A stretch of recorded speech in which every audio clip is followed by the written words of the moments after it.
Nous allons prendre notre texte de base, Deutéronome 32, le verset 11, la Bible dit « Il fut comme un grand aigle qui pousse sa couvée à prendre son envol, planant sur ses aiglons, puis étendant ses ailes, il les a pris et portés sur ses ailes. » Alléluia. Alléluia. Alléluia. Oh, je préfère ça. Gloire soit rendue à Dieu. Alors, j'irai 2021, déploie tes ailes. Quand j'ai reçu ce texte, je me suis dit, mais tiens, quelle est la pensée de l'homme de Dieu? Qu'attend l'homme de Dieu en nous donnant ce thème? Vous savez, quand c'est comme ça, c'est mieux d'aller dans la présence de Dieu, essayer de chercher quelle est la pensée de Dieu. Par la grâce de Dieu, le Seigneur m'a emmené vers quelque chose. La première chose, quand je lis le verset, il y a quelque chose qui me frappe de fort, la maternité de Dieu. Ce qui est fort dans cette histoire, c'est qu'on parle de la femelle de l'aigle. Or, parmi les animaux qui existent, l'aigle, c'est-à-dire que la femelle et le mâle élèvent les enfants ensemble. Mais curieusement, ici, quand Dieu veut imager, peindre un tableau, Dieu commence d'abord par montrer juste la femelle de l'aigle. Et je me pose la question, mais pourquoi Seigneur? Le Seigneur, je comprends que quand il a délivré son peuple en Israël, en Égypte, c'était comme une mère qui délivrait. Je me suis dit la colère d'une mère. Si vous êtes une femme, vous pouvez comprendre la colère qu'a une mère quand son enfant est en captivité. Alléluia. Et je me rends compte que le Dieu Tout-Puissant, il est en train de parler à son peuple. Il lui dit ceci. Pareil à l'aigle qui éveille sur sa couvée. Mais je me dis, mais Dieu, c'est quoi le problème? Alléluia. La première chose, cela m'emmène en Éden. Je dis, quand Dieu crée l'homme en Éden, la Bible dit il a créé l'homme pour que l'homme domine, n'est-ce pas? Oui. Genèse 1er, le verset 27. Mais ce qui me choque, c'est que le verset 27, quand Dieu bénit l'homme, il dit d'abord soyez féconds. Mais c'est bizarre. Alors qu'il crée l'homme pour dominer, pourquoi il ne parle pas de la domination directement, mais au lieu de parler de la domination, il parle de la fécondité. Le Saint-Esprit m'emmène par l'image de ce qui est dans le verset que nous venons de lire, quelque chose de fort. Il me montre qu'on est en train de montrer la femelle de l'aigle et avec ses enfants, l'image de la fécondité. J'aimerais dire à quelqu'un, pour déployer ses ailes, il y a plusieurs dimensions pour déployer ses ailes. Mais depuis que le monde est monde, il y a une dimension pour déployer ses ailes. Cette dimension n'est que dans la fécondité.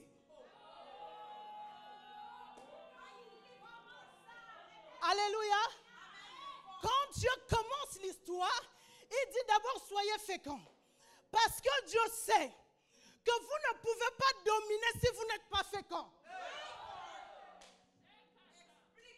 Alléluia. Vous ne pouvez pas dominer si vous n'êtes pas fécond. Pourquoi? Parce que Dieu tient compte de l'espèce. My God. Alléluia. Le danger de se déployer seul, c'est que si on meurt, l'espèce disparaît.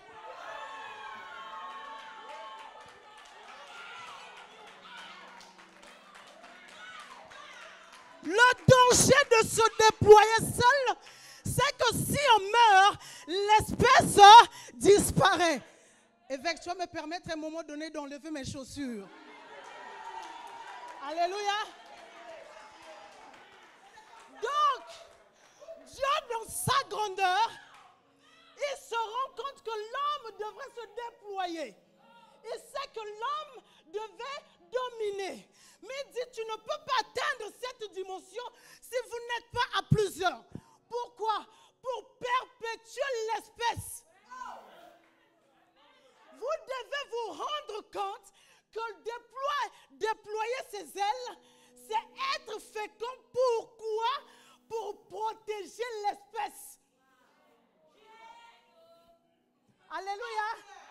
Il y a des espèces en voie de disparition.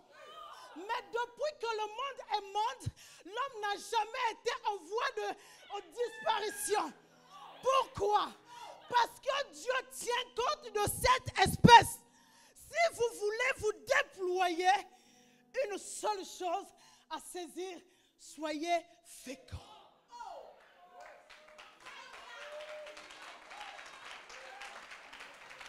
Soyez féconds. Alléluia. Soyez comment?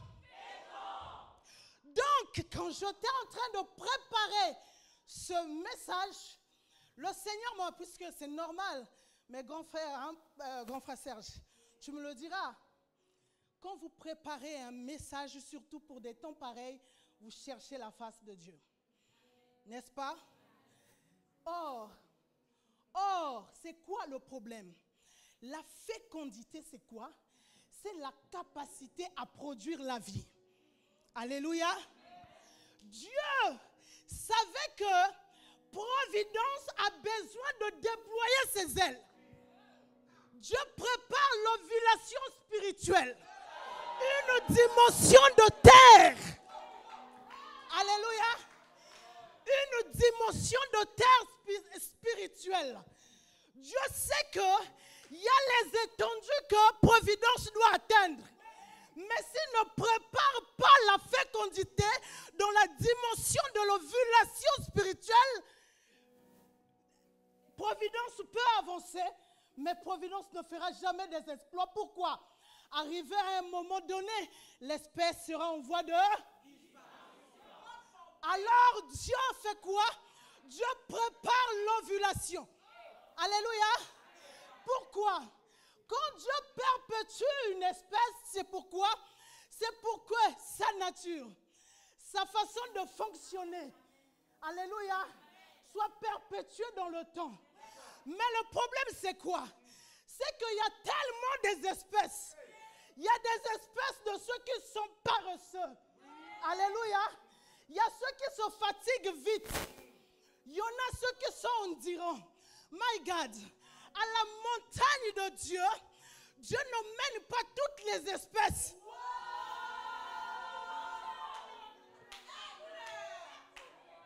Alléluia. À la montagne de Dieu, Dieu ne mène pas toutes les espèces. Vous pouvez prendre de ces oiseaux, ils ont des hauteurs qui peuvent atteindre. Mais pour monter plus haut, il faut être un aigle. Alléluia. C'est pourquoi Dieu, dans sa souveraineté, veut déployer Providence dans une autre dimension.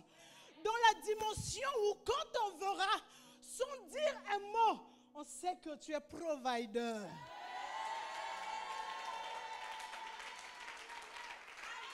Alléluia. Alléluia. Vous savez, tout le monde prie. Tout le monde sert Dieu.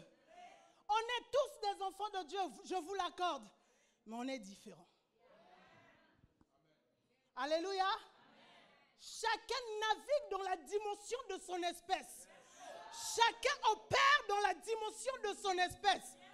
L'évêque Djelil Derogo, Dieu l'a équipé dans une dimension et dans une espèce. Alléluia. C'est-à-dire qu'il a une façon de fonctionner qui n'est pas commune. Alors, si tu es sorti de ses entrailles, tu dois refléter sa nature et son identité. Cela me choque d'autant plus quand je regarde l'histoire de la Bible, quand la femme a péché.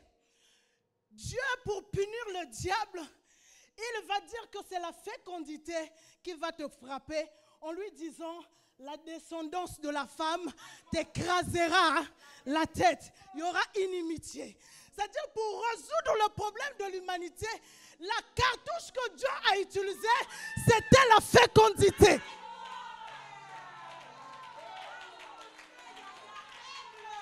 Alléluia. C'était la fécondité. Pourquoi la fécondité? Parce que Dieu savait que dans cette espèce, un jour il avait dit, faisons l'homme à quoi? À notre image, selon notre... Alléluia. À partir de là, l'homme était rentré dans l'espèce qu'on appelle Dieu. Il faisait partir de la 4e dynastie du royaume des cieux. Alléluia. Et quand Dieu poursuit l'homme, il ne poursuit pas de manière ordinaire.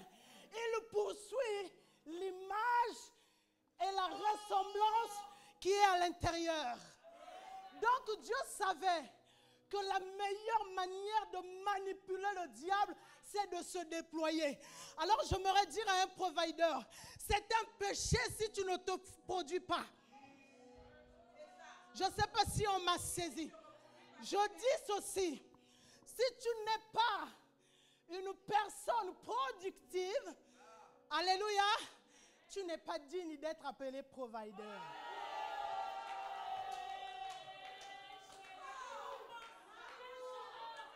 Alléluia.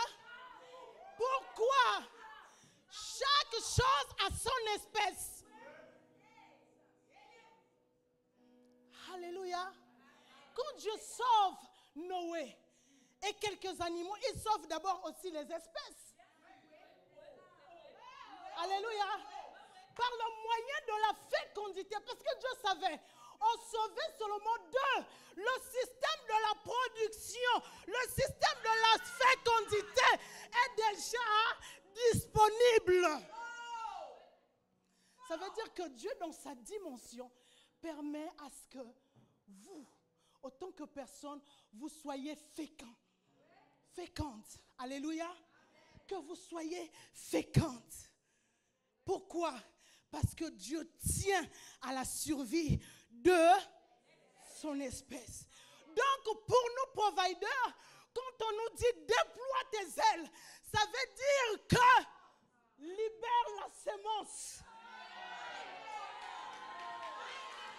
Libère la sémence, libère la vie, libère quelque chose. En fait, c'est dangereux d'être le seul espèce dans ton monde. Ça veut dire qu'il faut qu'il y ait plusieurs pasteurs Serge, même s'ils ne sont pas identiques, mais dans la manière de faire, dans la façon de penser. Quand on les voit, on ne peut pas dissocier.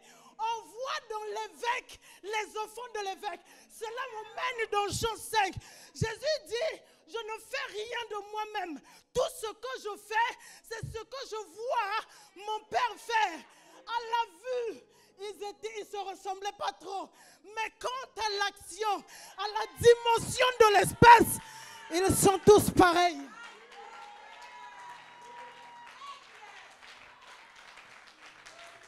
Alléluia. Alléluia. Quand tu me vois, je ne ressemble pas peut-être physiquement à la prophétesse Shirley. Oh, merci.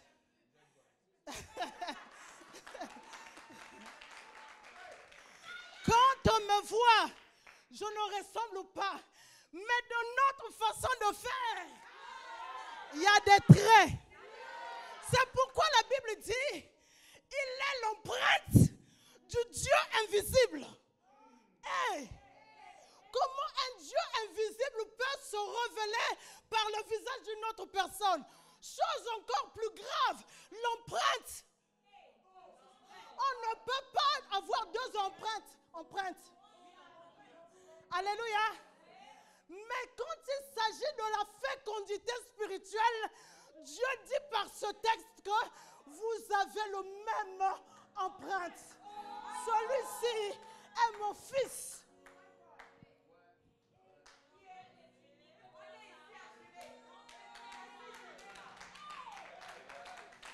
Alléluia.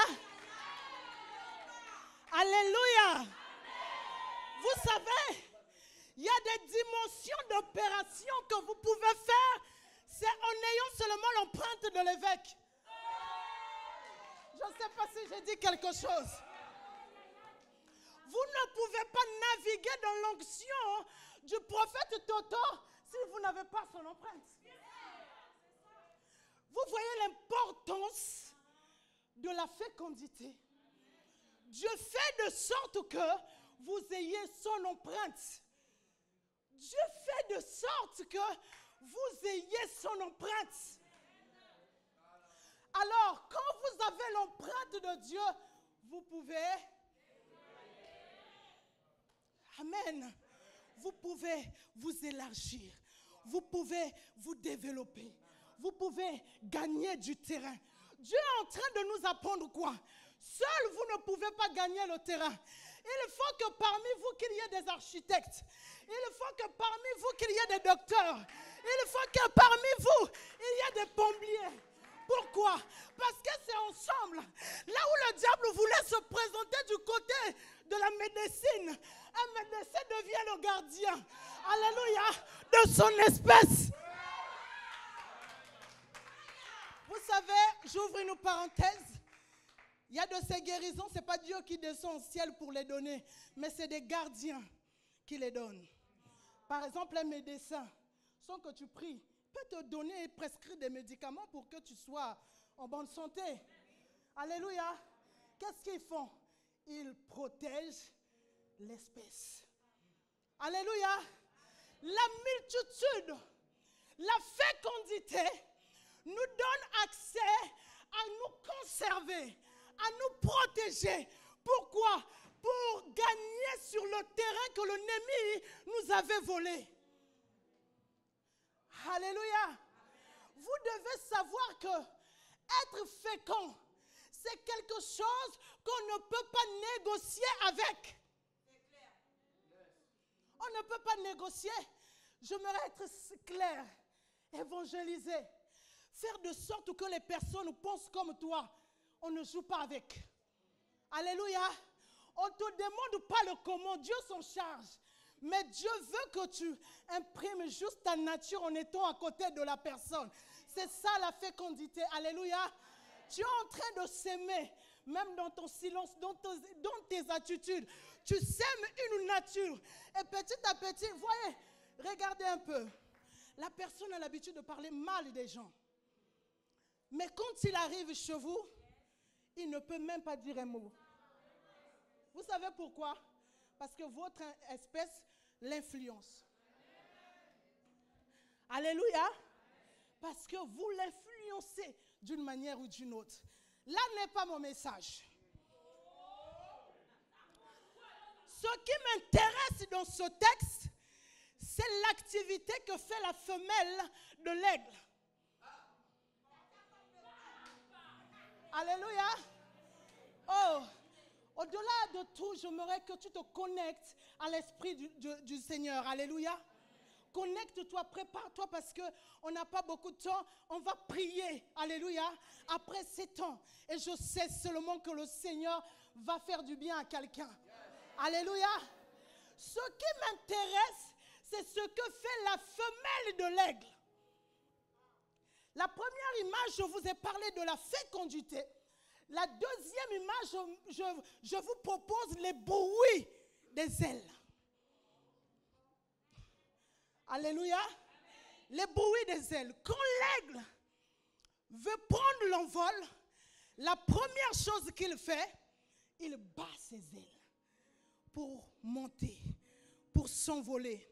Mais le problème ici, ce texte nous parle de ce que Dieu fait et de ce que Dieu montre à ses enfants. Donc, je comprends que les enfants, les aiglons, la première chose qu'ils reçoivent comme enseignement de leur mère, c'est quoi? C'est d'abord un son, le bruit des ailes. Par le bruit des ailes, la mère veut enseigner que à chaque fois que tu veux monter, à chaque fois que tu veux changer de direction, bats tes ailes. Alléluia. Alléluia. Écoute-moi. À chaque fois que tu veux rentrer dans une autre saison, à chaque fois que tu veux ouvrir une porte fermée, bats tes ailes. Cela me ramène encore à la Genèse. La Bible me dit le monde était informe et vide. Or, quand l'aigle bat ses ailes, parce qu'il y a la force de l'attraction qui tire les éléments vers le bas. Donc, il est obligé de battre ses ailes. Pourquoi? Pour monter. Alléluia. Donc, pour l'aigle, c'est un monde informe. Il n'y a pas des escaliers pour prendre l'envol. Il doit donner une force. Alléluia. Maintenant, regardez quelque chose. Quand Dieu arrive, il voit que le monde est informe et vide. Qu'est-ce que Dieu fait? Dieu ne fait pas un miracle. Dieu émet un son. Dieu émet un bruit. La Bible dit, quand Dieu a vu que le monde était informe et vide, la Bible dit, Dieu dit. Or, quand on parle, les autres font quoi? On entend un bruit. N'est-ce pas? Quand on parle, les autres, qu'est-ce qu'ils font? Écoutez-moi bien, aimé, j'aime cette partie. Gloire à Dieu. Quand Dieu arrive devant le chaos, il voit que c'est le chaos. Dieu émet un son.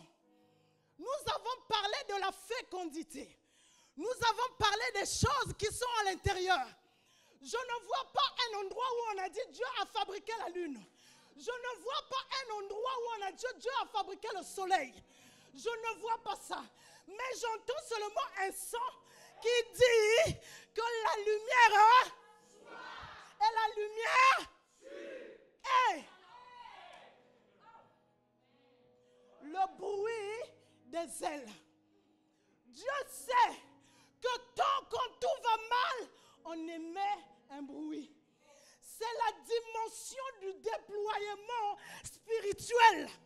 C'est une autre dimension spirituelle. C'est le côté immergé de l'iceberg. Alléluia. Tu entends le bruit. Mais ce que tu ignores, dans ce bruit-là, il y a des éléments faits, composés déjà. Tout y est à l'intérieur. On ne te dit pas comment Dieu a dimensionné le soleil. Mais le bruit qui sort est plus petit que la dimension des luminaires. Le bruit qui sort semble être petit quand tu regardes le soleil. Mais pourtant, c'est sorti quand il y a eu ce bruit. J'aimerais dire à une personne, ce que tu dis, c'est ce qui va se réaliser. Ce que tu déclares, c'est ce qui va, alléluia, voir le jour. Pourquoi? Ne t'attends pas à la petitesse des mots. Ne t'attends pas à des paroles que tu sembles, peut-être que ça ne vaut rien. Mais spirituellement, ce sont des choses conçues. Spirituellement, c'est des choses préparées. Spirituellement, c'est des choses que Dieu a déjà confectionnées. Écoutez, on parle des perfections invisibles de Dieu. Alléluia. On a dit perfection, non? On a dit invisible. Ce n'est pas visible.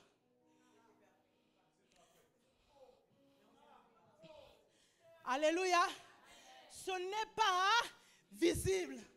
Mais c'est... Pourquoi? Parce que quand tu as saisi dans la dimension de l'esprit la révélation de ce qu'est la chose, ce que tu ne sais pas, c'est que les prototypes de ces choses existent déjà. Quand le son sort de ta bouche, en réalité, dans tes entrailles, il y a des hypothèses, des choses que Dieu a déjà positionnées. Alléluia. Donc, quand j'ai parlé de la fécondité, vous devez savoir qu'en créant chaque être humain, Dieu a positionné dans les entrailles de chaque homme des prototypes et des choses qu'il est capable à réaliser, capable de faire sur la terre. Alléluia. Ça semble être petit quand tu parles. My God. Mais quand c'est à l'intérieur, si le Seigneur t'ouvre les yeux, si le Seigneur te fait seulement voir, tu verras que la grandeur de ce qui sommeille en toi est plus grande que ce que toi-même tu es. My God. Dieu ne veut pas tuer les espèces parce que Dieu sait ce qu'il a mis à l'intérieur. Dieu sait. Dieu sait. Oh Jésus. Dieu sait que quand il protège cette espèce, c'est parce que c'est par rapport à ce qui est à l'intérieur. Une chose m'éblouit encore.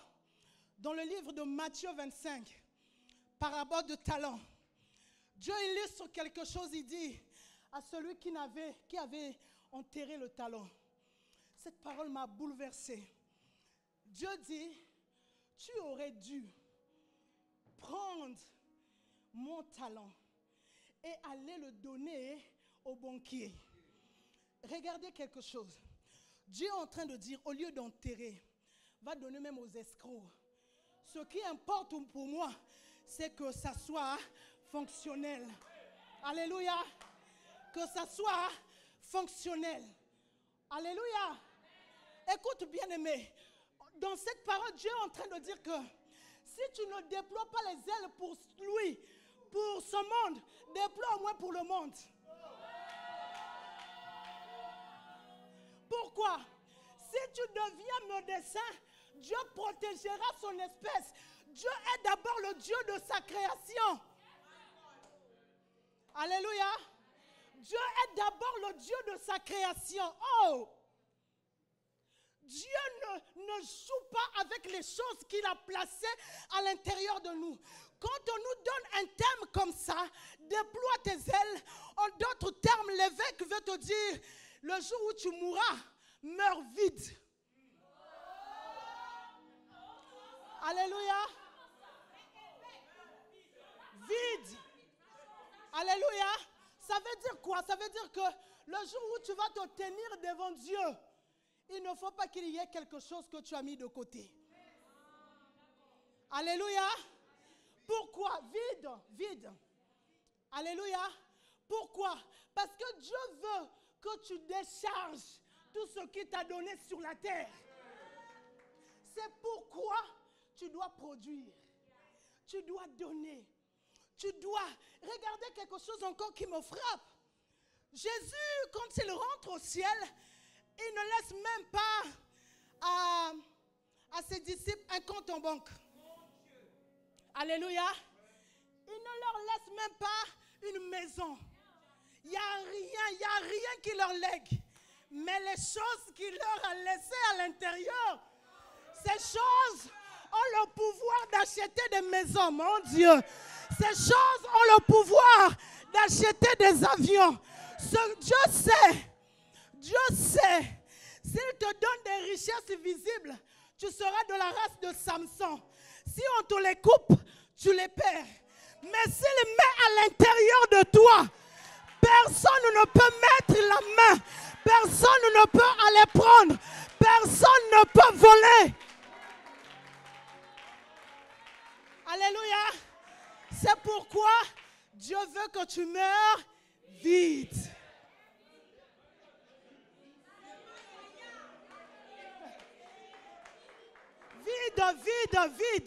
Vide. Alléluia. Alléluia. Alors vous voyez, ce qui est capital pour vous, je suis désolé de te le dire, ce n'est pas l'argent que tu ramènes chaque fin de mois. Ce qui est capital pour toi, c'est de prendre tout ce qui a été à l'intérieur, de les sortir pour le bien des autres. Alléluia. C'est ça, déployer ses ailes. C'est ça, déployer ses ailes. Il faut que vous soyez... Ok, je reviens. Regardez dans le livre de 2 Rois 7, la Bible parle de l'histoire des 4 lépreux. Ils avaient faim. On ne pouvait rien faire. Et donc, autant que lépreux, ils n'ont pas le pouvoir de rentrer en ville pour aller chercher à manger. Mais chose étrange, vous savez, Dieu vous a créé pour quelque chose. Regardez, c'est des lépreux. Ils sont exclus de la ville. La ville a faim, les lépreux aussi ont faim. La ville ne fait rien. Mais c'est des lépreux qui, c'est-à-dire les lépreux disent, si on reste ici, on va mourir. Si on rentre dans la ville, on va mourir. Donc, on n'a plus rien à perdre. Alors, j'ouvre d'abord une parenthèse. La mentalité des providers que j'ai reçue par Dieu, c'est des gens qui n'ont rien à perdre. Alléluia. Il faut aller. La preuve, on a dormi peut-être 2 heures. On était là encore très tôt. J'étais à Libreville. On a fait au moins 2 jours sans dormir. Mais on était là. C'est ça, on n'a plus rien à perdre. Le sommeil ne nous regarde pas. On n'a plus rien à perdre. Je ne sais pas si tu comprends comme moi. Est-ce que tu as quelque chose à perdre encore? Ce qui est drôle, c'est que la Bible dit, ils ont décidé de rentrer dans la ville, les lépreux. Mais chose étrange, quand ils arrivent, ils constatent que les Syriens avaient déjà fui. La Bible souligne que les Syriens avaient entendu quoi? Un bruit. Donc ce qui a mis en fuite les adversaires d'un peuple, c'est un bruit. Ce que j'aime encore, c'est que dans le livre de Ézéchiel 1, le verset 24, la Bible dit, les 4 êtres vivants, si on peut le dire comme ça, quand ils battaient leurs ailes, dans le son de leurs ailes, on entendait comme la voix du Tout-Puissant, comme la force d'une armée. Écoute-moi, ce que tu ignores, c'est que ton bruit, ce sont tes ailes spirituelles. Je l'explique. Dans le livre de Josué 2, Rahab est en train d'expliquer aux 2 espions. Rahab dit, on a entendu. C'est-à-dire qu'Israël n'est pas encore arrivé à Jéricho, mais le bruit d'Israël a précédé Israël. Écoute-moi, quand tu es dans une forêt, quand le lion lance un cri, tu peux sentir dans le cri du lion son intention. Alléluia. Ce que les hommes ignorent, c'est que dans chaque bruit, on émet une intention. Alléluia. Alléluia. Alors, Israël n'est pas encore arrivé dans un endroit, mais l'intention que fait Israël a déjà atteint les lieux. Alléluia. Pourquoi? Parce que vous voyez, quand l'aigle bat ses ailes, au fait, en réalité, ce que l'aigle fait, c'est ce qu'on appelle mission infiltration. Écoutez, pour l'illustrer, je vais prendre l'exemple du sel. Quand vous mangez la viande, vous sentez le sel. Même à l'intérieur de la viande, vous sentez le goût du sel. Pourquoi? Parce que le sel a infiltré, comme il se doit de manière subtile, la viande pour laisser son empreinte. Mais à chaque fois que l'aigle bat ses ailes, il envoie ses particules dans l'air. Regardez ici, vous allez constater qu'il y a des particules, mais à l'œil nu, on ne voit pas. Quand l'aigle bat ses ailes, spirituellement, il envoie ses intentions. C'est pourquoi c'est le rare des oiseaux qui planent tout le temps, mais qui bat les ailes que provisoire. Pourquoi? Il ne joue pas avec les occasions.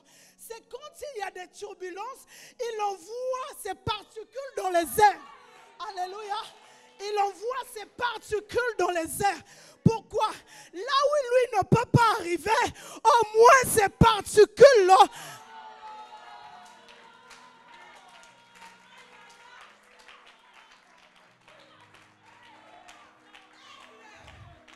Alléluia. Homme de Dieu, permets que je parle ce que Dieu m'a dit sur toi. Le Seigneur m'a dit, il y aura de ces terres, tu ne mettras pas le pied. Mais l'écho de ce qui est en toi va arriver jusqu'à ces ces endroits, jusqu'à ces terres.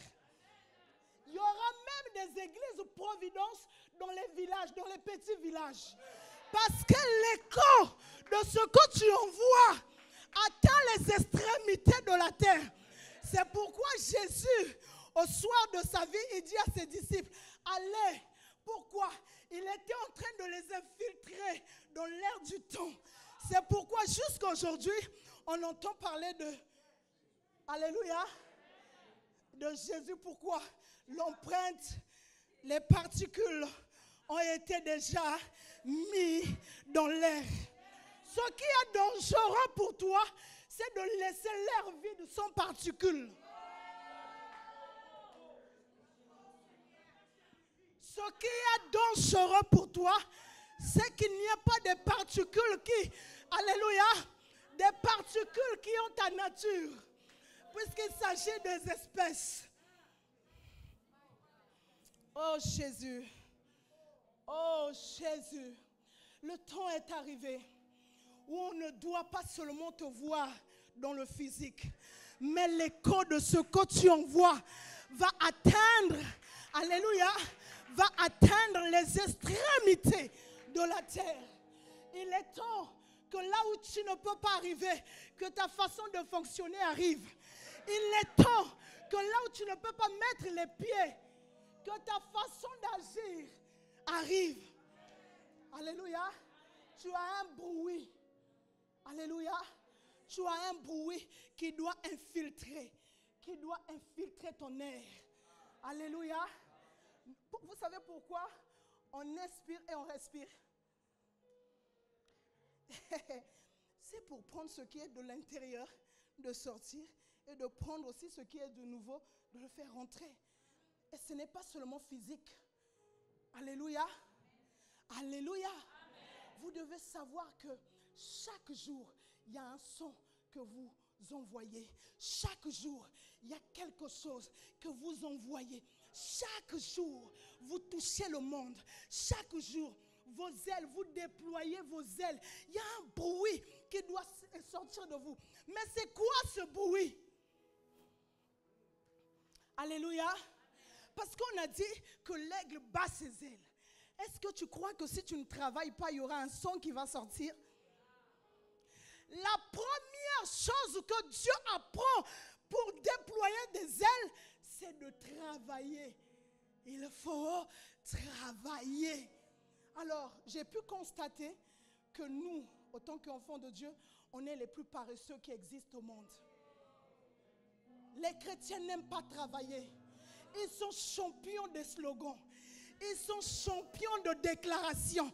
Mais quand il faut travailler, oh non, d'abord ma maison, oh non, ceci. On commence à donner des raisons.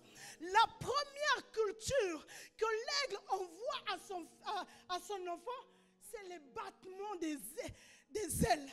Pour dire quoi? Il faut travailler.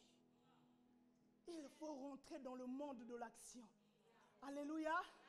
En d'autres termes, Dieu est en train de dire, quand vous arrivez devant un chaos, la seule chose que vous pouvez faire, c'est travailler. Et je m'en charge du reste. Alléluia. Je m'en charge du reste. Beaucoup de vies frustrées. Beaucoup de gens n'aiment plus prier. Vous ne battez même pas votre zèle et vous voulez prendre l'envol. Vous serez alléluia, des canards par terre. Des poulets, oui. Alléluia. Les gens pensent que tout tombe du ciel. Je dis souvent ceci. Il est dangereux. C'est-à-dire que je vais dire quelque chose. Le but n'est pas de te choquer, mais de te faire réfléchir. Autant aller au ciel est important, autant accomplir sa mission sur la terre est aussi important. Donc tu ne peux pas dire simplement que non, moi je vais aller au ciel, moi je vais aller au ciel. Non, sur la terre tu as quelque chose à faire. Sinon laisse la place aux autres. Alléluia. Alléluia. On doit faire quoi? On doit travailler. La Bible dit, le monde attend la révélation. Les gens pensent que c'est réciter des versets. Non. C'est-à-dire conserver l'espèce dépend d'abord de la mentalité de l'espèce. Amen. Si vous avez une mentalité pourrie, même si vous déployez vos ailes, vous n'irez jamais loin. Alléluia. Donc, pour déployer ses ailes, Dieu tient compte. Alléluia. Dieu tient compte de notre mentalité. J'aimerais juste nous emmener dans un temps de prière. Mais un temps de prière de révolte. Il faut que là où tu es, et qu'il y ait un bruit. J'aimerais te dire qu'il faut qu'un bruit, sorte de toi. Je ne sais pas, ta position me dit que tu ne veux pas que les choses changent. Je veux que tu pries, que tu te mettes en prière, qu'il y ait un bruit, Hey, non, c'est pas encore ça. Je veux entendre un bruit dans cette salle. Je veux entendre un bruit. Alléluia. Oh, reba sheke baba baba. Lebo sheke mana se baba baba. Yelebo sheke baba baba. Yelebo sheke baba baba. Oh Jésus. Merci Seigneur. Alors fais sortir un bruit. Fais sortir un bruit. Fais sortir un bruit.